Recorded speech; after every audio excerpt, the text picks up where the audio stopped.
Hi, everybody. It's Dana. Many of you know that I have become really focused on nutrition for our dogs. I have seen firsthand simply changing food make a dramatic improvement in behavior, especially for those dogs that are over aroused. Sometimes it's like a kid with too much candy, or even in aggression cases. And then I've seen dogs that seem to be slowing down, and we get them on better nutrition, and clients are calling me back saying they're acting like a puppy again. So I really want you all to start thinking about the quality of food that you're feeding your dogs. And I have chosen a brand. I chose it years ago and finally decided that I wanted to represent this brand. So I do. But I can also help you with home prepared meals, other choices, because there is so much to learn. And I'm fascinated every day with the things that I'm learning about nutrition and wellness. And all I really want is for you to keep your pet around as long as possible and for them to be as healthy as possible. But I want to tell you what I'm doing for Huey and Howie. They are two miniature dachshunds. Breed really doesn't matter here, but they are both little senior citizens, right? I would get, let's see, I got Howie in 2010, and they thought at that time he was 7. I disagreed with that, but that would put him at about 14 years old, right? And I think Huey is around the same age, give or take. We really don't know. But the food that they are getting now is now different from what Poppy eats. It is still from Goldhard Dog Nutrition, which is the brand I chose, but it comes in 2 pouches, right? 2 pouches. One is called the PM Crumble and one is called the AM Porridge. And the benefit to this food, and it is also applicable to dogs that are unwell or maybe have some digestive issues, and where you need perhaps a little more control of what they eat and when. But the AM porridge is meat-free or protein-free. You add in fresh vegetables, and it's the same vegetables that you were eat. So it might be a little steamed and processed broccoli or kale or sweet potato or carrot or some combination of those things, right? And you can change it up to create variety. So for those dogs who are starting to get a little finicky about what they're eating, you can start changing things up. And then the PM crumble is where you add in their protein.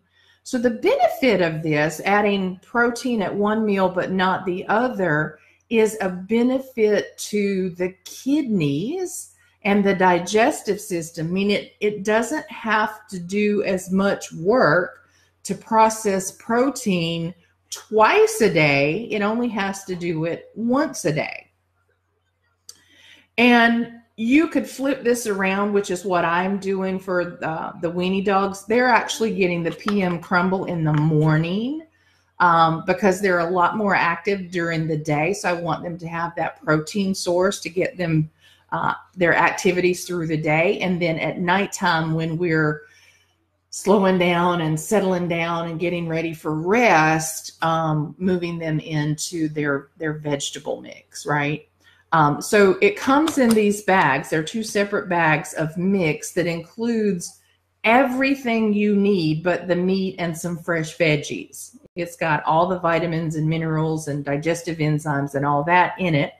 However, with some of our senior citizens' dog, they may need a little added digestive enzyme. That's true for Howie.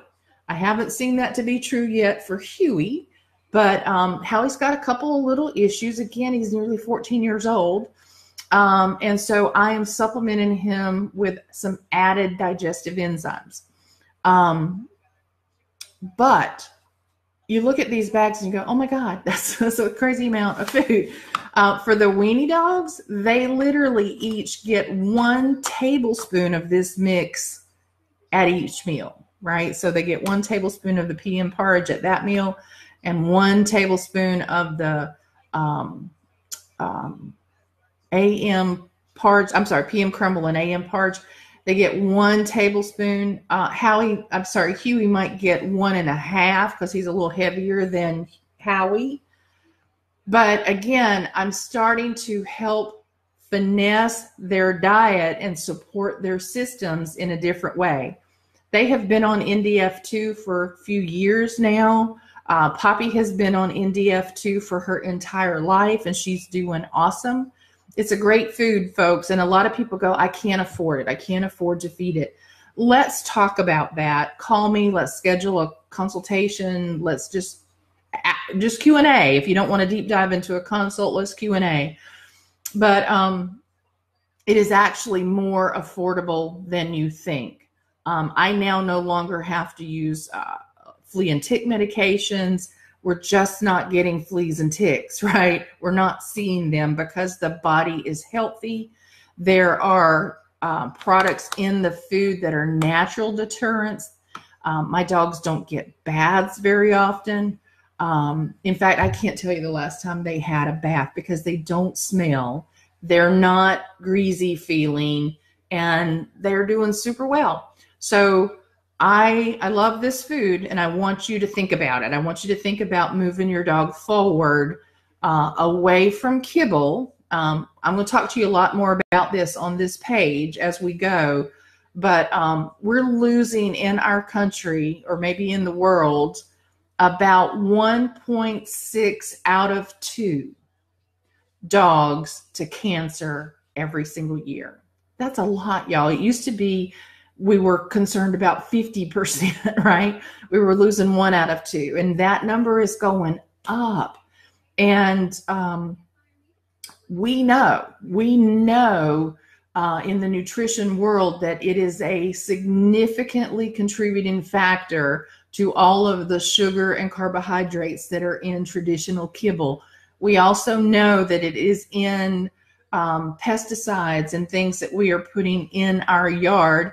And it's even in things that are in our homes, things that are under your kitchen sink, things that are in your laundry, things that are in your shampoos.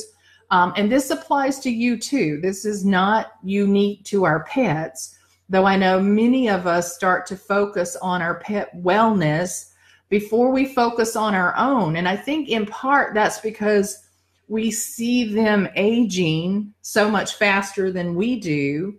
And we try to get ahead of that. We try to want to keep them around, and we start working on things.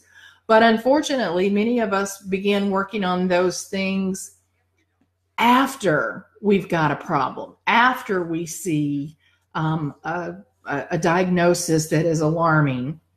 So I tell people all the time, don't wait until you're desperate. Yesterday was not too soon to start. And the more you can do, even if it's tiny little increments of things, the healthier we can help our dogs become and stay. And I'm going to start helping you think about those things. So yes, I'm still doing dog training. Absolutely. But for me, it is now a all-in-one kind of thing. I no longer can separate the two. And so I want you guys to start learning from me as much as I can share with you. So hope this is helpful. Have a great day.